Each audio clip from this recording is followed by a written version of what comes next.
You can make a video, it's easy. So make more videos of what you do and package up what you do. But we'll go into referrals. So the number one thing that I love in that little slideshow I just did was that you need to replace every lead with another lead. So if a member inquires to Fitness Australia about one of you guys about joining, and you convert into a member of Fitness Australia, they need to replace your lead with a new lead. Because what you guys do is you just sell that membership, and then you go, oh, what next? And you wait. But I've never done that from the get-go.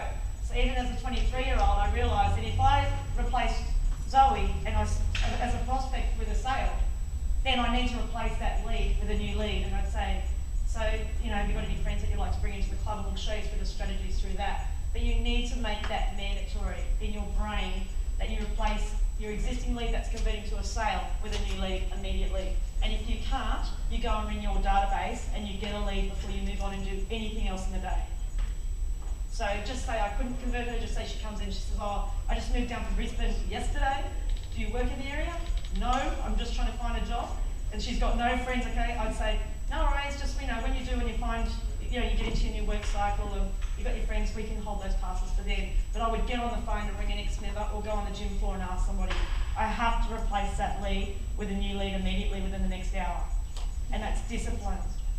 And if you do that, I'll show you how to do that with all these different programs. But you first have to have the discipline to do that, because otherwise, then you're going to have a marketing budget that blows out.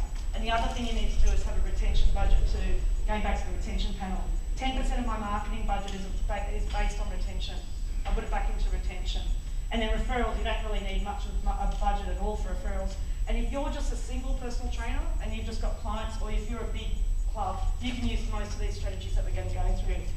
So the first thing you've got to think about too is the benefits of a salesperson. You know, what are the benefits of referrals to a salesperson? More sales, constant pipeline of new leads, more rapport with the prospect. You know, you've got a common link. How much easier is it to sell to a prospect that knows somebody that comes to you or comes to your business? So it's totally different. It's a totally different conversation than a cold one. You know, you've got somebody in common with something in common with them, and sales are definitely easier to close if it's a referral. So why would you spend all your money going and doing newspapers and all this sort of thing if you haven't got a decent referral program first? Got to think about it. I love maximising all the free stuff first. Got to do those things really well before you can allow it to spend money. Because what's use of spending money if you can't capitalise on it? All right, so let me just go over here.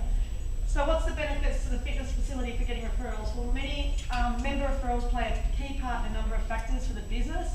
Obviously, increase prospects to the business, increase sales, increasing a new client's experience. Just think, if, you know, Loretta joins my club today, her experience is going to be enlightened if she brings a friend, yes or no? Well, then why wouldn't they ask her for referrals? You know, the number one thing I think Rachel said was about rejection is the reason why you don't do things. Well, it's also the reason why you don't ask for referrals. But she's got more to gain than what I do as a staff member of the health club.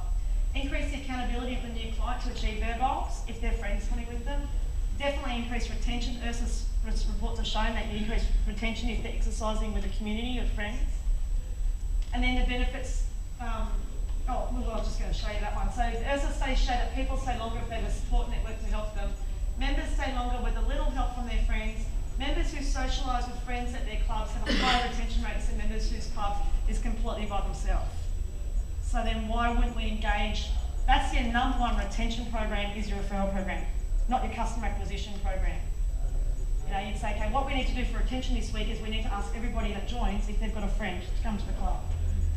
You just got to reverse the mentality of the staff. Obviously points out how important. So the URSA report states that member-to-member interaction is far more important than staff-to-member interaction. And you've got to think about it. You cannot facilitate unless you've got a small amount of boutique, you cannot facilitate decent relationships with every member in your club.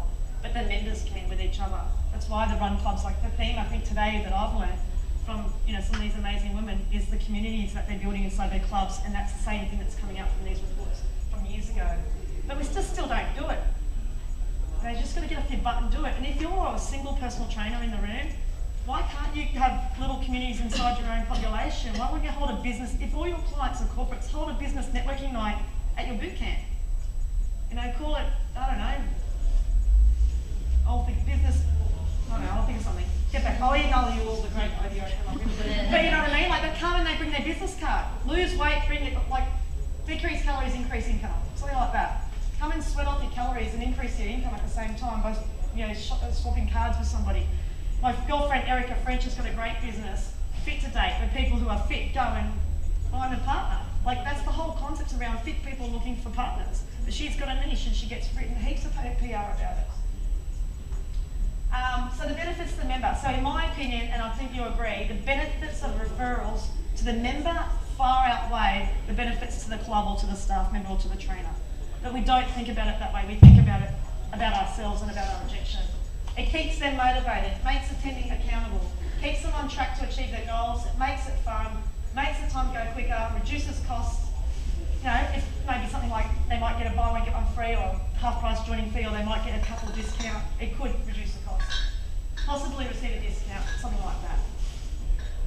You've got to remember that the member referring a friend has far more to gain than your business or what you do if they refer someone.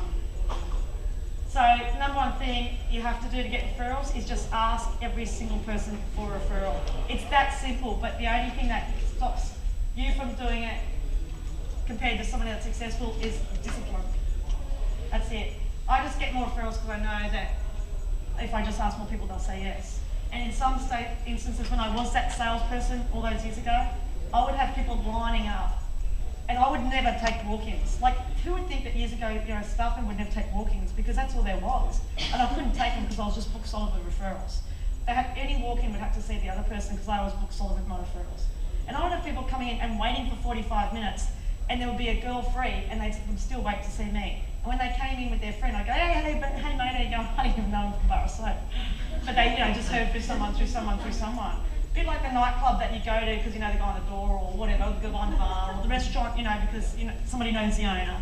So you go in there and you feel like you've connected somewhat with that person. Alright? That's the secret. It's pretty simple, isn't it? How many of you are committed to going and doing it for the next month, the next year, the next 10 years? That's the question. That's going to make the people different in the room. With they're going to be full with clients and full with members or not. It's just that one simple thing. So I'm going to give you some strategies. I think Wendy touched on it about the different personality types.